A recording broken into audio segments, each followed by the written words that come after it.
পুজো তো প্রায় চলেই এসেছে, হাতে গোনা আর মাত্র কয়েকদিন, তাই বাজার শুরু হয়ে গেছে। আজ মা আর দিদি গেছিল বাজারে। আজ শুধু শাড়ির বাজার করে নিয়ে এসেছে। পুজোতে তো অনেক কাউকেই দেওয়ার থাকে, মাসি, পিসি, মামিমা, দিদিদের জন্য অনেক শাড়ি বাজার করে নিয়ে এসেছে।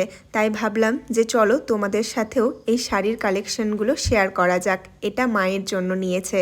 শাড়িটা কিন্তু বেশ ভালো লাগছে দেখতে, আর রংটাও ভীষণ মিষ্টি। দিদি যবে থেকে চাকরি পেয়েছে তবে থেকেই প্রতিবারই পুজোতে কিছু কিছু জনকে জামা কাপড় দিতেই থাকে। যতগুলো শাড়ি কিনে নিয়ে এসেছে সবগুলো শাড়িই বেশ ভালো লাগছে দেখতে, আর কালারগুলো কিন্তু আমার খুব পছন্দ হয়েছে। আমি ভাবলাম এর মধ্যে থেকে একটা শাড়ি রেখে নিই, কিন্তু আমার তো শাড়ি কেনা হয়ে গেছে আর আমি অনলাইনেই বাজার করি। আমার তো পুজোর বাজার প্রায় কমপ্লিট হয়ে গেছে।